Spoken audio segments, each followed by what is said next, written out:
वो खबर बताते हैं जिसे सुनकर आपको खुशी मिलेगी, और खासतौर पे अगर आप एलआईसी एजेंट हैं तो फिर क्या ही बात है। तो देश के करीब 13 लाख एलआईसी एजेंट्स और कर्मचारियों के लिए खुशखबरी है। वित्त मंत्रालय ने ज्यादा ग्रेच्युटी, फैमिली पेंशन और टर्म इंश्योरेंस देने के फैसले पर मोहर लगा दी है। साथ ही एलआईसी में दोबारा एजेंट बनने का पुराना कमीशन बहाल करने का भी आदेश दिया है। खबर की डिटेल्स के साथ है हमारे सहयोगी आलोक प्रियदर्शी। तो आलोक, बताइए क्या डिटेल्स हैं, किस तरीके से एलआईसी एजेंट्स को फायदा होने जा रहा है?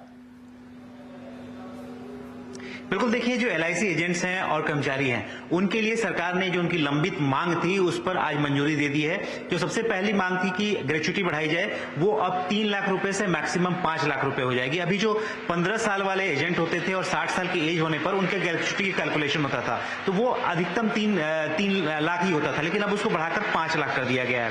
दूसरा जो फैसला हुआ है वो है कि अगर आप 2 साल के बाद अगर आप एलआईसी एजेंट हैं और आपकी एजेंसी टर्मिनेट हो जाती है, दोबारा रीइंस्टेट होने पर आपका पुराना कमीशन भी वहां मिल सकेगा। प्राइवेट कंपनियों में फैसिलिटी थी लेकिन एलआईसी में ही ये फैसिलिटी नहीं थी, लेकिन अब एलआईसी में भी पुराना कमीशन एजेंट्स को मिल सकेगा। तीसरा फैसला वो है कि जो टर्म इंश्योरेंस कवर होता है वो अभी तक 3,000 रुपए से लेकर 10,000 रुपए तक ही टर्म इंश्योरेंस होता था, लेकिन अब वो उसको बढ़ाकर 1.5 लाख रुपए तक कर दिया गया, यानी 25,000 से 1.5 लाख रुपए तक कर दिया गया है। वो भी उनके सर्विस के हिसाब से उसका कैलकुलेशन होता है टर्म इंश्योरेंस का, तो वो 1.5 लाख मैक्सिमम मिल सकेगा।